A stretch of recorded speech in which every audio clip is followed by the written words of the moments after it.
नमस्कार। हम लोगों का जो करंट अफेयर से बेस जो एमसीक्यू का सीरीज चल रहा है मई टू मई, आज हम लोग इकोलॉजी की जो इकोलॉजी और इन्वायरमेंट बोथ कहा जाए उससे संबंधित जो भी प्रश्न होंगे उसको डील करते हैं। यह भी एक सीरीज है इकोलॉजी की, और इससे पहले ज्योग्राफी और आईआर और बहुत सारी सीरीजें हो चुकी है और कुछ आगे चल भी रही है। चलिए हम लोग शुरू करते हैं इकोलॉजी। फिर से मैं कह दूं, पूरा पिछले साल के मई से लेकर इस साल के मई तक इकोलॉजी, और इसमें इन्वायरमेंट भी है, इसको भी आप समझें, इकोलॉजी एंड इन्वायरमेंट बोथ है। ओके, चलिए पहले प्रश्न पर आते हैं, देखते हैं। Consider the following statement about हरित नौका इनिशिएटिव। हरित नौका पहल के बारे में निम्नलिखित कथनों पर विचार करें। ये क्या है हरित नौका पहल? ठीक है, it is an initiative of the Indian port association. यह भारतीय बंदरगाह संघ की एक पहल है। ये बिल्कुल गलत है, ये पहला वाला गलत है, ये ऐसा कुछ नहीं है, ये रॉन्ग है। दूसरे पाइए, it is aim it is aimed at promoting the adoption of green technology in inland water vessel. यानी कि इसका उद्देश्य अंतर्देशीय जलमार्ग जहाजों में हरित प्रौद्योगिकी को अपनाने को बढ़ावा देना है। मतलब कि ये कह रहा है कि जो हम लोग इनलैंड वाटर है, नदी उदी में, हमारे देश के अंदर ही नदी उदी में जो बोट वगैरह चलाया जाता है, उसमें हम लोग ग्रीन एनर्जी का यूज करें। ठीक है, ये बात ये कह रहा है। ये बिल्कुल सही है, सेकंड सही है, पहला गलत है। ठीक है, याद रखिएगा इसको। इसके बारे में एक दो पॉइंट आप लोग जरूर जाने। पहला पॉइंट तो यह है कि पीएम मोदी ने इनॉग्रेट किया था first hydrogen green fuel cell inland water vessel as a part of national green hydrogen mission. यह एक हाइड्रोजन ग्रीन मिशन जो है उसी का एक पार्ट है, इसी के तहत इसको इनॉग्रेट किया गया। नाम क्या है?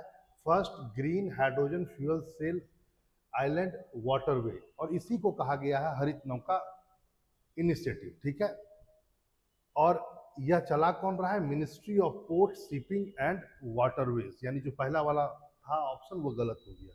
इसका उद्देश्य क्या है? अंतर्देशीय जलमार्ग जहाजों में हरित प्रौद्योगिकियों को अपनाने को बढ़ावा देना, यानी ग्रीन टेक्नोलॉजी को बढ़ावा देना, या पर्यावरणीय प्रभाव को कम करने के लिए अंतर्देशीय जहाज में हाइड्रोजन ईंधन सेल जैसे टिकाऊ विकल्पों की ओर हस्तांतरित करने पर केंद्रित है। इसका मतलब सिंपल है कि आप जो ट्रेडिशनल फ्यूल यूज करते थे उसकी जगह पर हाइड्रोजन फ्यूल सेल का यूज किया जाएगा, जो ज्यादा अच्छा है माना जाता है। इस प्रकार वी ओ चिंद बरनार जो बंदरगाह है, वहां पर ऐसा पहला हाइड्रोजन हब स्थापित करने की बात हो रही है, ताकि वहां से उस पोर्ट से जहाजों में उस फ्यूल को, हाइड्रोजन फ्यूल को डाला जा सके। ठीक है, आगे अगले प्रश्न पर आते हैं। मधुमलाई टाइगर रिजर्व जो अभी चर्चा में है, प्रश्न है कि वह कहां पर है? कर्नाटक, केरल, तमिलनाडु या आंध्र प्रदेश?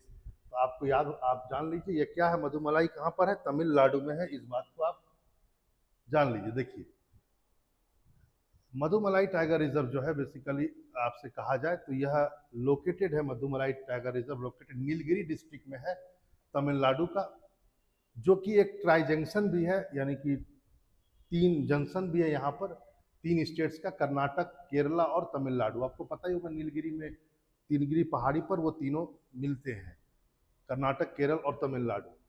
और नीलगिरी डिस्ट्रिक्ट में असल में मधुमलाई टाइगर रिजर्व है। यहाँ पर आप यह भी जान लीजिएगा, वो यह है कि ये क्यों इंपॉर्टेंट हो गया, क्योंकि यहाँ पर पहली बार किसी में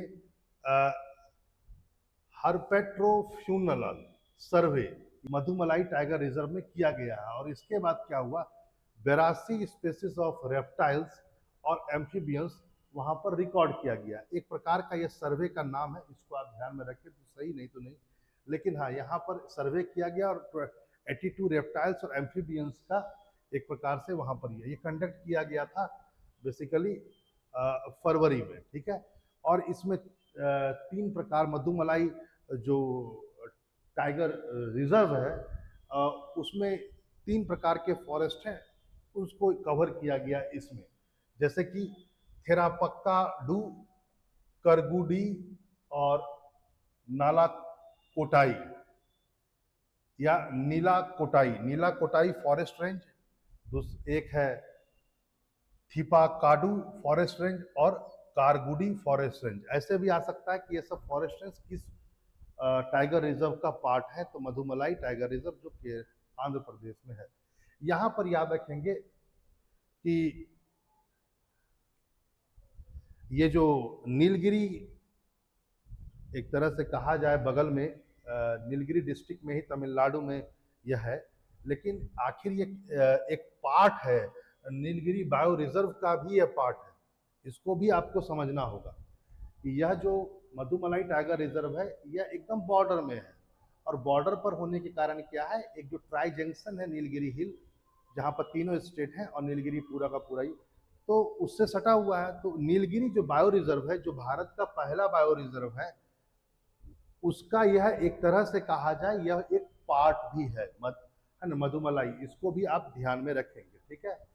और इस रिजर्व में, यानी कौन सा रिजर्व है, ये जो टाइगर रिजर्व है, इसमें बहुत सारे टॉल ग्रासेस हैं जो उसको कॉमनली कहा जाता है एलिफेंट ग्रास।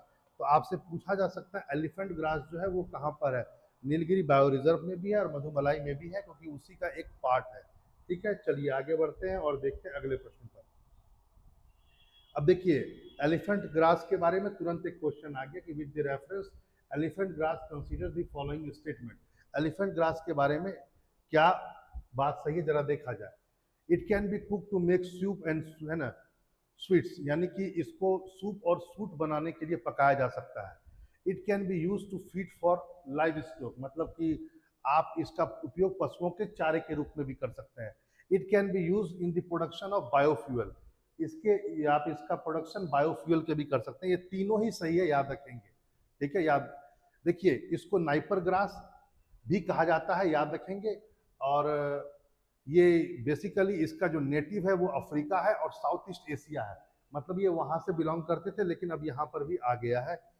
नेटिव प्लेस इसका, मूल निवास इसका वही है। The mission life, a global mass movement to nudge nugged individual and community action to protect and preserve the environment introduced by India Act।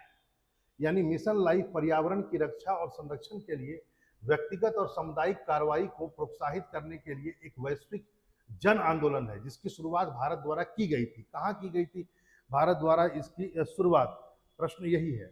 इसका उत्तर है, आपका जो सही उत्तर पर मैं आ जाऊं और मैं बता देता हूं, इसका जो सही उत्तर है वह है the United nation framework convention on the climate change 2022 Glasgow, जलवायु परिवर्तन पर संयुक्त राष्ट्र फ्रेमवर्क कन्वेंशन 2022 ग्लासगो। यहीं पर मोदी जी ने लाइफ मिशन को शुरुआत किया था, ठीक है, या इसकी बात की थी, ठीक है। ध्यान रखेंगे इस बात को। देखिए, the United nation environment assembly UNEA adopted a resolution on the sustainable lifestyle। आपका लाइफ स्टाइल कैसा होना चाहिए? सतत लाइफ स्टाइल, पर्यावरण को बर्बाद नहीं करना, ऐसा जीना है कि पर्यावरण भी रहे और आप भी रहे, तो sustainable lifestyle. Submitted by India, ये इंडिया के द्वारा सबमिट किया गया था इसमें, एंड को sponsored by Sri Lanka and Bolivia, इन दोनों ने इसका समर्थन किया था यूनाइटेड नेशन इन्वायरमेंट असेंबली में, ठीक है। लाइफ मिशन बेसिकली ये पहली बार इंट्रोड्यूस किया गया था इंडिया में UNFCCC में, COP26 जो ग्लासगो में हुआ था। इसका एम क्या है? इनकरेज करना है इंडिविजुअल और community action for the environmental preservation. यह 3 चरणों में संचालित होगा। 3 चरण है। पहला है व्यक्तियों को पर्यावरण अनुकूल प्रथाओं की ओर प्रेरित करके मांग में बदलाव। आप यदि उसको पर्यावरण अनुकूल कर देंगे तो आप उसका डिमांड में बदलाव होगा, इससे पर्यावरण बचेगा। ये पहला पॉइंट, पहला चरण है। दूसरा, उद्योग को इस तरह की मांग को पूरा करने में सक्षम बनाना और आपूर्ति में बदलाव। दूसरा पॉइंट है, अब उद्योग नए मांग आएंगे, इन्वायरमेंट के तरीके वाले मांग आएंगे, इन्वायरमेंट को अच्छा करने वाले मांग आएंगे, तो उद्योग उसको पूरा करे। दूसरा बात, और आपूर्ति श्रृंखला में बदलाव, सप्लाई चेन में बदलाव। तीसरा है सतत उपभोग और उत्पादन का समर्थन करने के लिए नीति में बदलाव, और इसका लास्ट है नीति में बदलाव, पॉलिसी को भी चेंज करना पड़ेगा। ये 3 बातें लाइफ में इंपॉर्टेंट। अगला प्रश्न है 5वां, जरा देखा जाए।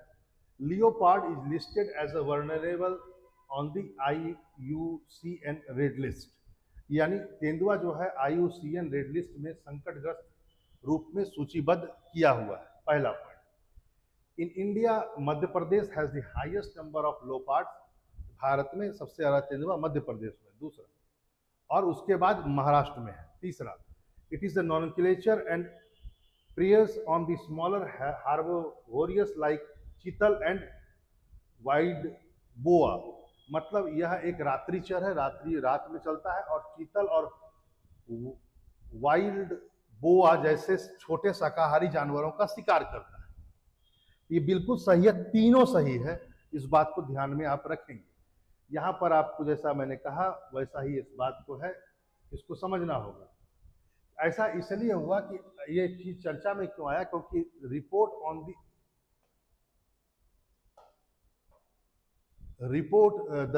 on the status of the leopard in India was recently release किया गया था union minister of environment, forest and climate के द्वारा। इसलिए IUCN में वर्नेबल लिस्ट में है, इसको आप जान सकते हैं।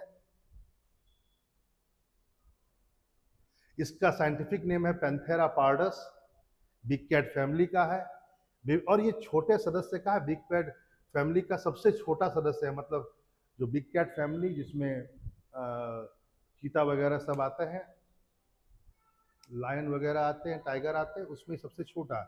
ठीक है, और ये विभिन्न आवासों के लिए अत्यधिक अनुकूल है। मतलब ये लेओपार्ड जो होता है अधिकतर हर जगह मिल जाएगा आपको, उसके लिए अनुकूल है। रात्रिचर है, यानी है ना, नॉनक्लेचर है। ये चीतल और जंगली सुअर जैसे छोटे शाकाहारी जानवरों का शिकार करता है। यहाँ पर एक बात और भी ध्यान रखेंगे, वो यह है, इसको भी समझ लें। मेलेनिज्म के कारण ही परिणाम स्वरूप ही उसकी त्वचा काली होती है और उस पर धब्बे होते हैं। ठीक है, ये बात भी आप जान सकते हैं। अक्सर इन्हें बैक पैंथर भी कहा जाता है। आगे चलिए। ये अफ्रीका, एशिया सभी जगह और इंडियन सब कॉन्टिनेंट में पाए जाते हैं। अगला प्रश्न जरा देख लिया जाए, 6 नंबर क्वेश्चन को जरा देखा जाए। Consider the following. Gangetic dolphin के बारे में जरा देख लीजिए। The Ganga river dolphin is the national aquatic animal of India. क्या यह गंगा डॉल्फिन जो है वो भारत की राष्ट्रीय जीव पशु है, जलीय पशु है? बिल्कुल सही बात, पहला सही है। दूसरा, it is listed in endangered under IUCN red list. IUCN के अंतर्गत में यह लुप्त प्राय में है, बिल्कुल सही, दूसरा भी है। The Ganga river dolphin can only live in fresh water and is essentially blind. मतलब ये केवल मीठे पानी में रह सकता है और ये अंधी होती है। ये तीनों ही सही है, इस बात को आप जान लीजिएगा। ठीक है, इसमें आप एक बात जान लीजिए कि the national dolphin research centre जो है NDRC, जो फर्स्ट इंडिया का रिसर्च फैसिलिटी प्रोवाइड करता है, वो पटना में स्टेब्लिश किया गया, बिहार में। इसको बात आप जान सकते हैं।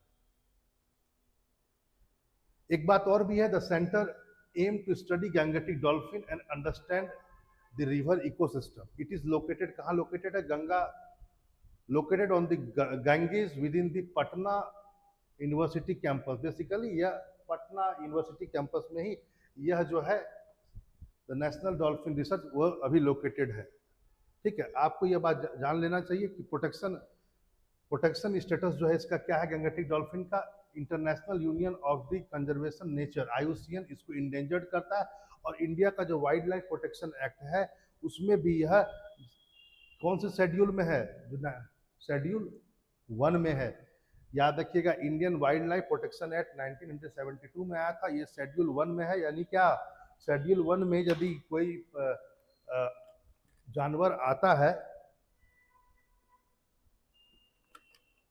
तो यदि आप उसको मारते हैं तो आप मान लीजिए कि आपने किसी इंसान को मारा, और उसी हिसाब से आपको ट्रीट किया जाएगा। ये भी आप जान लीजिएगा। ठीक है, आगे।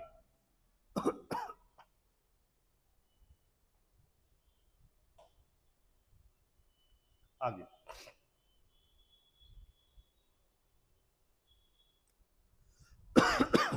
Which of the following statement about the pine tree is true? Pine tree के बारे में कौन सा स्टेटमेंट सही है?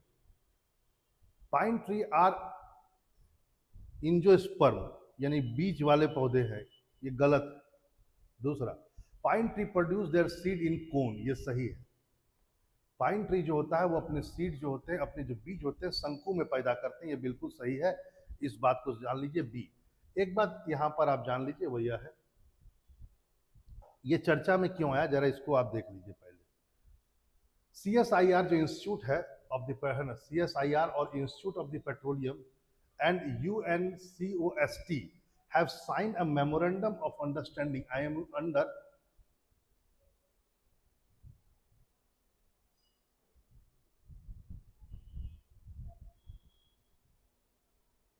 आदर्श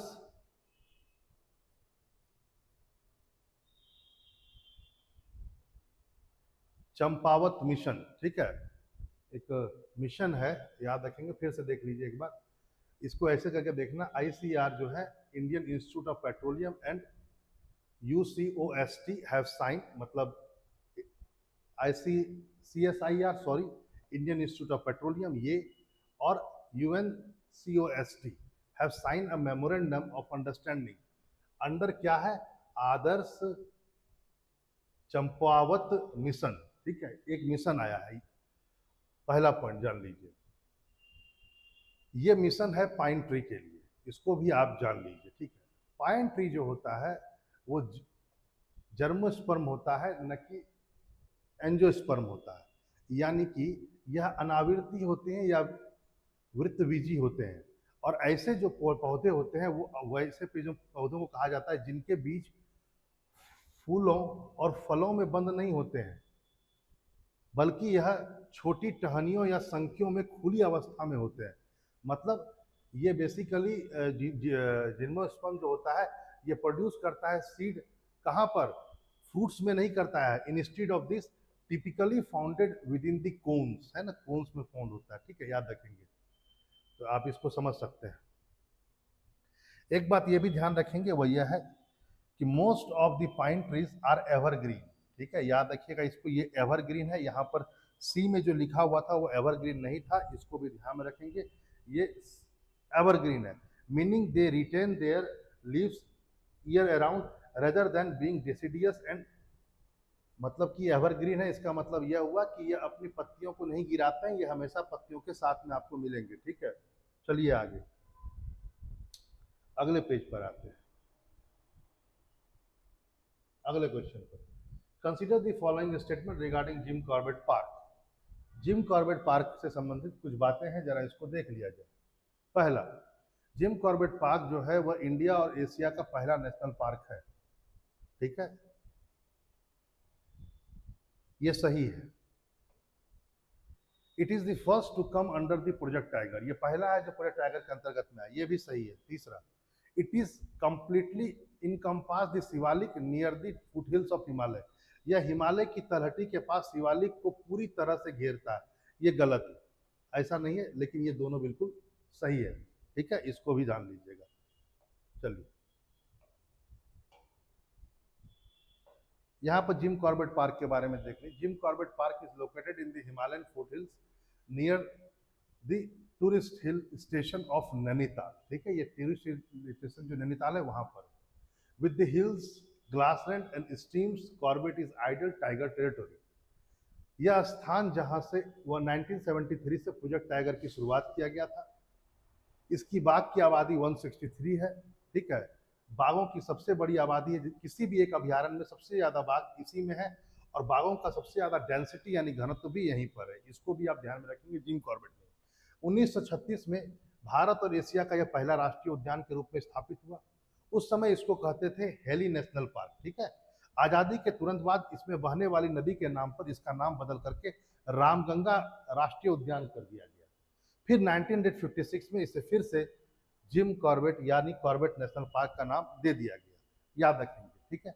आगे आइए, राजाजी नेशनल पार्क जो है वो कंप्लीटली शिवालिक के फुट हिल्स में आता है, इसको भी आप जान लीजिए, जो उत्तराखंड में है, ठीक है, ये नहीं आता, जिम कॉर्बेट नहीं आता है। आगे, consider the following pairs wild life century, ठीक है।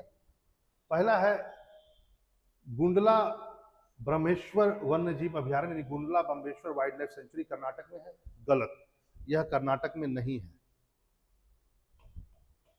दूसरा, Debrigarh wild life century Orissa में है, बिल्कुल है। तीसरा, महादेही वाइल्ड लाइफ सेंचुरी गोवा में है, बिल्कुल है। पहला गलत है, बाकी दो सही है, ठीक है, दो सही है। जो गुंड्रा बम्बेश्वर वाइल्ड लाइफ सेंचुरी है वह कहाँ पर लोकेटेड है? नल्ला मल्ला फॉरेस्ट में, कुन्नूर डिस्ट्रिक्ट, आंध्र प्रदेश में है। ठीक है, आगे चलिए 10वां question. Anthropocene epoch consider the following statement, मतलब कि एंथ्रोपोसीन युग के बारे में कुछ एक बात कही गई है। ये बहुत हद तक चर्चा में रहा। चर्चा में इसलिए रहा कि वैज्ञानिकों ने ये बात कहा कि अभी का जो युग है उसका एक नामकरण किया जाए। अभी का जो एपोच है यानी युग है उसका एक नामकरण किया जाए, क्योंकि आज के मनुष्य ने पर्यावरण को बहुत हानि कर दिया जितना पर्यावरण पहले हानि नहीं किया गया, और इसी के लिए बहुत सारे साइंटिस्ट लग गए अब नया नाम देने में। ठीक है, इसी के लिए बार बार किया जाता है। यहाँ पर है कि यह पर्यावरण पर मानव प्रभाव में कमी की विशेषता है। It is categorised by a decrease in the human impact on environment. गलत, यह बेसिकली नाम लिया ही जा रहा है कि पर्यावरण पर जो प्रभाव ज्यादा है, डिक्रीज नहीं होगा, इंक्रीज होगा। ठीक है, ये गलत है, इसमें इंक्रीज हो जाएगा, इंक्रीज।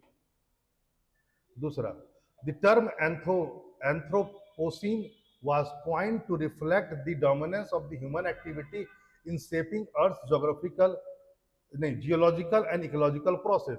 एंथ्रोपोसीन शब्द पृथ्वी की भौवैज्ञानिक और पारिस्थितिकीय प्रक्रियाओं को आकार देने में मानवीय गतिविधियों की प्रभुत्ता को दर्शाने के लिए किया गया।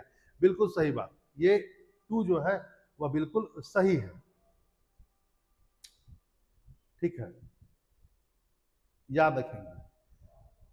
It marks a period of decrease in the biodiversity and the species extinction। यह जैव विविधता को कमी और प्रजातियों के लुप्त होने की अवधि को दर्शाता है। ऐसा नहीं है, बेसिकली यही सही चीज है, इसका सेकंड उत्तर। ठीक है, आगे देखा जाए, केवल एक सही होगा। देखिए,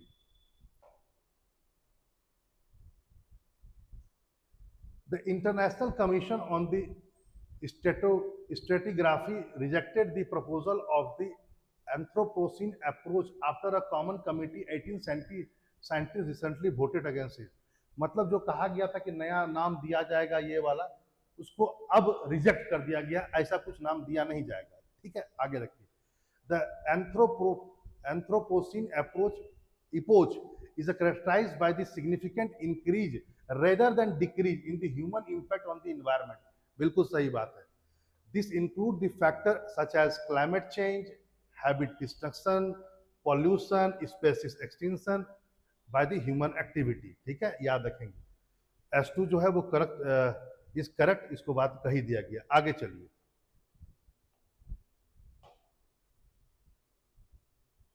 अब आपको यदि मैं समझाऊं तो देख सकते हैं आप यहाँ पर एपोच जो है, जैसे कि पहले क्या होता है, एरा आप कहते हैं, सेनोजोइक एरा। ठीक है, उसी ढंग से पीरियड, सेनोजोइक को 2 पीरियड में डिवाइड किया, क्वाटरनरी और टर्सरी।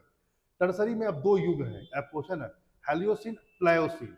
और टर्सरी में क्या है, ये 1 2 3 4 5 है, प्लायोसिन, ये Pliocene, myosin, Oligocene, eosin, Pliocene, ये सब जो है ये होता है एपोच यानी एज। इसी ढंग से इसको डिवाइड करने की बात की गई थी। ठीक है, अब आप समझ सकते हैं। अगले पेज पर आते हैं, अगला क्वेश्चन देखते हैं कोरल रीफ के बारे में। तो coral reef cover more than 25% of the earth surface. बिल्कुल गलत, 0.5% है। Coral reef help in sustainability reducing coastal flooding and erosion. क्या प्रवाल भित्तियां तटीय बाढ़ और कटाव को रोकती हैं? बिल्कुल सही बात, 2 सही है। Increase ocean temperature cause the reef to expel the symbiotic algae responsible for their colour. यानी समुद्र के तापमान में वृद्धि के कारण भित्तियां यानी कोरल रीफ, मूंगा चट्टाने अपने रंग के लिए जिम्मेदार सहजीवी शैवाल को बाहर निकाल देती हैं। बिल्कुल सही बात। आपको पता होना चाहिए कोरल रीफ का जो कलर होता है, जो दिखता है लाल, वो बेसिकली अलगी के कारण होता है। अलगी और कोरल रीफ, मूंगा, दोनों एक साथ मिल जाते हैं, दोनों एक दूसरे पर डिपेंडेंट रहते हैं। ये उसको पोषित करता है, ये इसको पोषित करता है, और इसी चक्कर में कोरल रीफ का कलर क्या हो जाता है, लाल हो जाता है। लेकिन कोरल ब्लीचिंग भी एक शब्द है। कोरल ब्लीचिंग का मतलब होता है कोरल का रंग व्हाइट पड़ जाना, खत्म हो जाना, लाल कलर। ये मुख्य कारण है तापमान बढ़ने के कारण क्या हो रहा है, समुद्र का तापमान बढ़ने के कारण क्या हो जा रहा है, जो शैवाल है, जो अलगी है, जो उसके साथ सिम्बियोटिक रिलेशन बनाता है, सहजीवी रिलेशन बनाता है, वो क्या करता है, धीरे धीरे उसको छोड़ देता है। और जैसे ही छोड़ देता है उसके कारण से क्या होता है, वो कलर उसको छोड़ जाता है, उसी को कलर ब्लीचिंग कहा जाता है। वो लाल की जगह में व्हाइट हो जा रहा है। देखिए, ग्रेट बैरियर रीफ में आजकल हाल फिलहाल में बहुत सारी घटनाएं हो रही हैं कोरल ब्लीचिंग की, आपको पता होगा, बहुत डेंजर में आ चुका है, खासकर अल नीनो और ग्लोबल हीटिंग के कारण से। ठीक है, और इसलिए चर्चा का विषय बना हुआ है, इसको आप ध्यान में रखेंगे। ठीक है, मूंगा की चट्टान यानी कोरल रीफ जो है वह मूलतः बहुत बड़ी चूना पत्थर की संरचनाएं होती हैं, जो पॉलिप्स नामक हजारों छोटे मूंगे की प्राणियों द्वारा बनाई जाती हैं। ठीक है, तो याद रखेंगे, यदि आपसे कोई ये पूछता है कि पॉलिप्स पॉलिप्स क्या है, तो पॉलिप्स बेसिकली कुछ और नहीं है, पॉलिप्स नामक हजारों छोटे मूंगे की प्रजातियां, यानी कि हजारों कोरल क्रिएचर मिल करके क्या बनाती है, जो मूंगा की चट्टान बनाती है, उसी को बुलाता है पॉलिप्स, याद रखेंगे। ठीक है, अब आप देख ही रहे हैं कि जलवायु परिवर्तन के कारण जो समुद्र का तापमान बढ़ रहा है, इसके कारण से पोलर ब्लीचिंग की घटनाएं बढ़ रही हैं। और पोलर ब्लीचिंग किसे कहा जाता है, मैंने अभी थोड़ा देर पहले आपसे कहा, शैवाल उसको छोड़ देंगे। ठीक है, आगे चलिए, इस बात को जान लीजिएगा, जो coral reef act as a low मतलब कि crest breakwater and absorb 97% of wave energy. मतलब ये लगभग क्या होता है, मतलब कहने का मतलब जो वेव वगैरह आती हैं, तूफान, फ्लड, उसका 90% तक ये क्या करता है, रोक देता है। इसको आप एक बात जान लीजिए, यहाँ पर फ्लडिंग भी इससे कम होगा, इरोजन भी कम होगा। एक बात जान लीजिएगा, जो कोरल रीफ है वो पूरे अर्थ का केवल 0.5% है, न कि 25% है, लेकिन पूरे अर्थ का जो स्पेसिस का लगभग 25% अकेले मैरीन स्पेसिस को ये बचा करके रखता है। 25% ऑफ ऑल मैरीन स्पेसिस केवल कोरल रीफ में है, जबकि पूरे अर्थ का कितना है, केवल और केवल 0.5%। अगला क्वेश्चन आइए, अब कोरल रीफ से एक और क्वेश्चन बनता है, black corals. Consider the following statement regarding the black coral. Okay, black coral are located in the Great Barrier Reef and coral sea off the coast of Africa. यानी काले मूंगे Australia की तट से दूर ग्रेट बैरियर रीफ और coral सागर में पाए जाते हैं। बिल्कुल सही है, ये उत्तर आपका पहला वाला सही है। दूसरा, they are filtered feeder and eat teeny geoplanktons that are abundant in the sea water। Way filter feeder होते हैं और छोटे जू प्लैंक्टन्स खाते हैं जो गहरे पानी में प्रचुरता से पाए जाते हैं। ये बिल्कुल सही है, ये भी बात सही है। They are found only in deep water and they can not survive in the shallow water. ये बिल्कुल गलत है। ऐसा नहीं है कि ये केवल गहरे समुद्र में पाए जाते हैं और छलछले वाटर में, यानी कि जहां पर कम पानी है वहां नहीं पाए जाते हैं, ये बिल्कुल गलत है। तीसरा, अगला, they act as a important habitat where the fish and the invertebrates feed and hide from the predators. मतलब ये महत्वपूर्ण आवास के रूप में कार्य करते हैं, जहां मछलियां और अकोशिकीय जो इन्वर्टिब्रेट से शाकाहारियों की से शिकारियों से छिपते हैं और भोजन करते हैं। बिल्कुल सही बात है, ये उनके लिए प्रोटेक्टेड एरिया है, इन्वर्टिब्रेट्स के लिए और फिश के लिए। बिल्कुल सही बात। तीसरा गलत है, बाकी सब सही है। यानी कि स्टेटमेंट 1, 2 एंड 4 सही है। याद रखेंगे, ग्रेट बैरियर रीफ के बारे में ये बातें कही गई है, बहुत अच्छी बात है।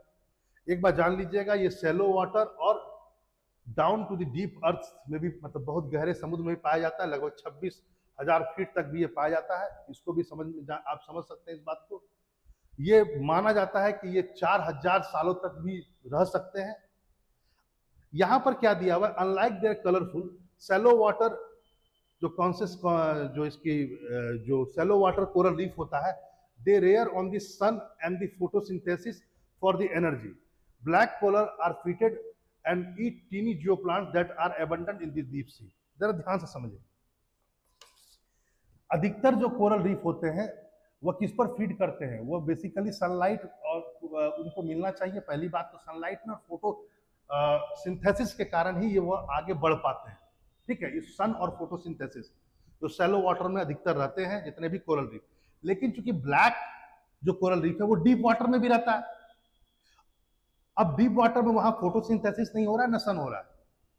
अब इस कारण से क्या हो जाता है, वो क्या खाते हैं, वो बेसिकली वो खाते हैं जियोप्लैंक्टन्स को, जो कि डीप सी में बहुत एबंडेंट, बहुत भारी मात्रा में मिलता है। इसका मतलब क्या हो गया, इसका मतलब यह हुआ, जान लीजिए कि काले मूंगे जो होते हैं वो मांसाहारी होते हैं।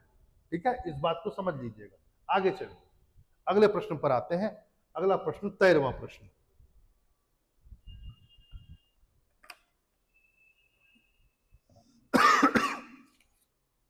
Consider the following statement.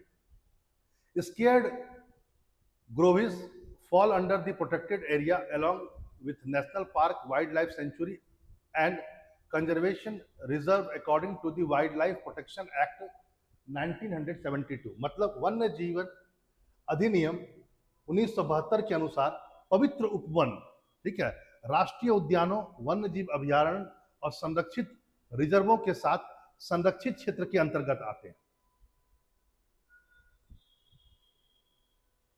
क्या ये ऐसा है कि जो स्केयर्ड ग्रोव्स हैं fall under the protection area along with national park, wild life sanctuary, conservation reserve according to the wild life protection act, इसके तहत में आते हैं? बिल्कुल गलत, यह गलत है, ये नहीं आते हैं, ऐसा नहीं होता। दूसरा, ये जो है are identified as a protected area if they are inhabited and completely owned by the government of India but used for subsistence by the community if part of the land are privately owned। मतलब यहां पर है, ये पवित्र उपवन को संरक्षित क्षेत्रों के रूप में पहचाना जाता है यदि वे निर्जन हैं और पूरी तरह से भारत सरकार के स्वामित्व में है, लेकिन यदि भूमि में कुछ हिस्सा निजी स्वामित्व का होता है तो समुदाय के द्वारा निर्वाह के लिए उसका उपयोग किया जा सकता है। ये दोनों ही गलत है। क्या है पूरी बात, आपको अभी समझ में आ जाएगा, जरा देख लीजिए। Both statement 1 and 2 related to community reserve. पहली बात तो जान लीजिए, ये दोनों ही स्टेटमेंट जो है वो कम्युनिटी रिजर्व के लिए है, न कि वो पवित्र उपवन के लिए। ठीक है, पहला बात तो आप जान लीजिए, दोनों स्टेटमेंट पढ़ लीजिएगा, ये दोनों स्टेटमेंट कम्युनिटी रिजर्व यानी कि सामुदायिक संरक्षित क्षेत्र के लिए आता है। ये क्यों आया है चर्चा में, जरा देखिए। Village in the Rajasthan oppose the state government proposal to classified sacred grove known as Oran as a deemed forest fearing loss of livelihood.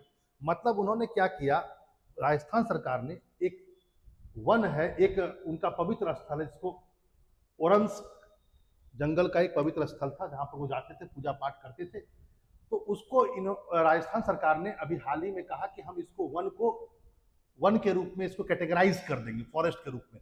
अब जब फॉरेस्ट के रूप में कैटेगराइज कीजिएगा तो वो सारे एक्ट जो फॉरेस्ट वाले हैं वो इन पर लग गए। अब वो वहां जाकर कुछ कोई खास बहुत सारा काम नहीं कर सकेंगे, उनका लाइवलीहुड कुछ दिक्कत होगा। इसके बाद ये आ गया। ठीक है, अब आगे, अब आप आते हैं, जरा समझिए। पवित्र उपवन अवशेष वन पैच है, यानी पवित्र उपवन एक प्रकार का ऐसा वन पैच है जो पारंपरिक रूप से देवताओं के सम्मान में समुदाय द्वारा संरक्षित है। ये समुदाय खुद ही संरक्षित करते हैं देवताओं के सम्मान में, इस बात को जान लीजिएगा।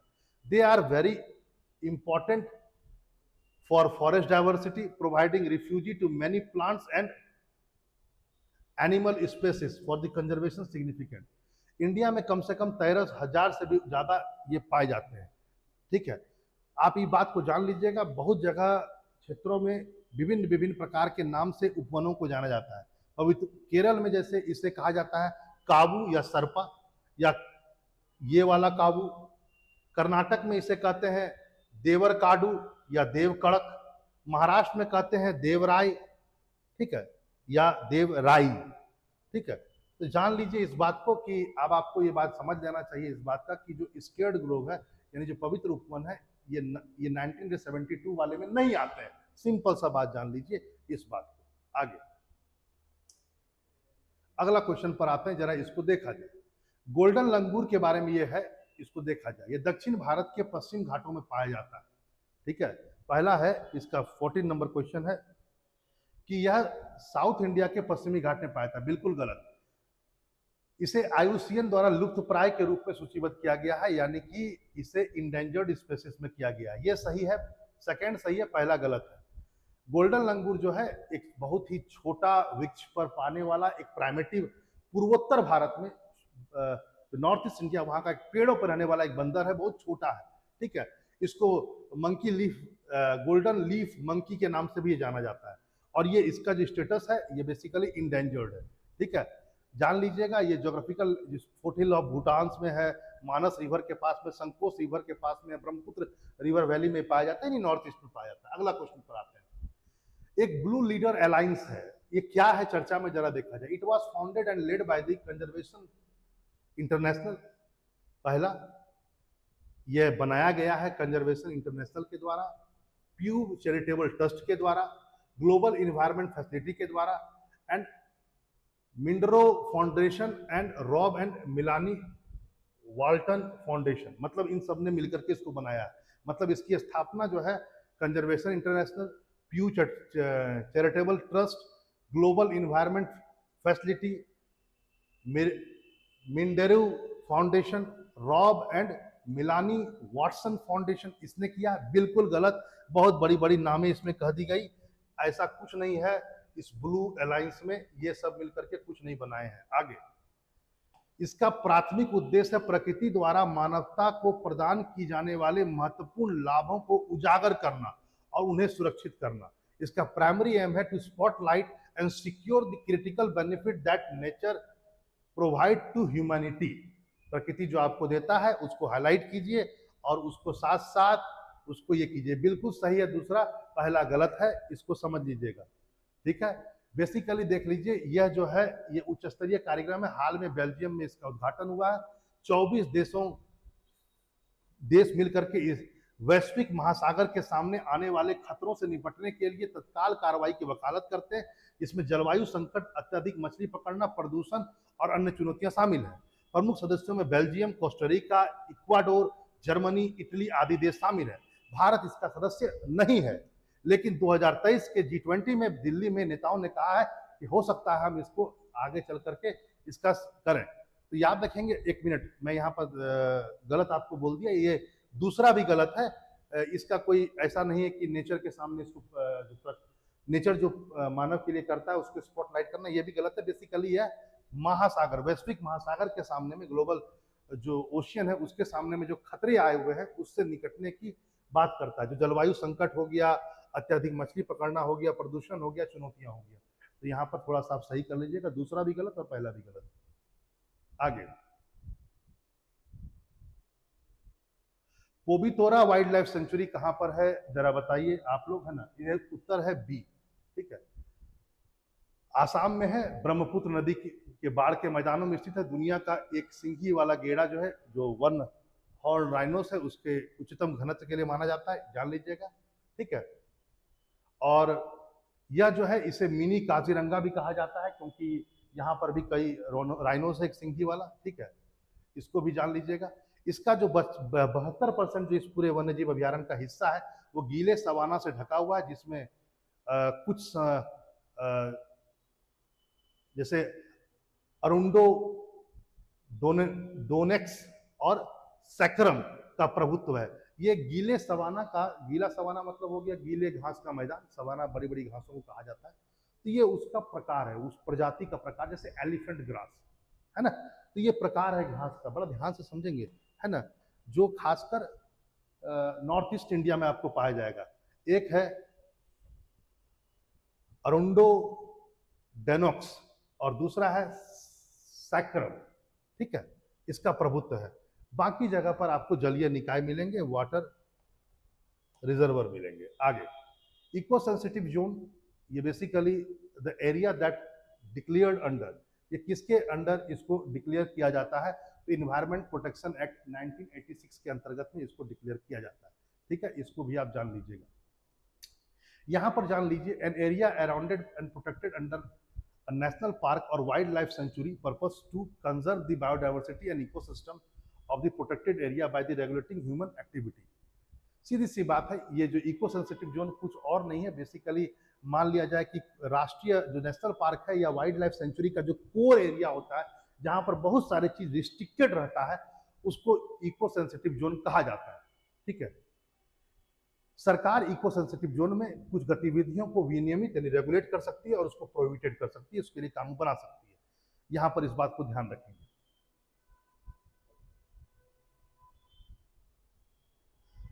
Activity that can regulate including mining, कौन कौन सी चीज को रेगुलेट कर सकते हैं? Mining, construction, tourism. ठीक है, आप इस बात को जान लीजिएगा। नेशनल साइज क्या होना चाहिए इसका इकोसिस्टम का, इको सेंसिटिव जोन का? तो as per national wild life action plan 2002 और 2016 के according, land within 10 kilometre of the boundary of the national park and wild life sanctuary is notified as the ESZ। ये ESZ के अंतर्गत में आएगा, याद रखेंगे। ठीक है, आगे यहां पर ध्यान रखेंगे, ये आता उसके द्वारा है, लेकिन ESZ को घोषित कौन करेगा? Designated by the ministry of environment, forest and climate. ठीक है, याद रखेंगे। अगले प्रश्न पर आते हैं, जरा देखते हैं ये इंडियन राइनोज के बारे में बात। 18वां number question, Indian rhinos is founded in Brahmaputra valley, part of northern Bengal and part of southern Nepal. ठीक है, इसको जरा देख लेते हैं हम लोग। पहला है भारतीय गेड़ा ब्रह्मपुत्र घाटी, उत्तरी बंगाल के कुछ हिस्सों और दक्षिणी नेपाल के कुछ हिस्सों में पाया जाता है। आगे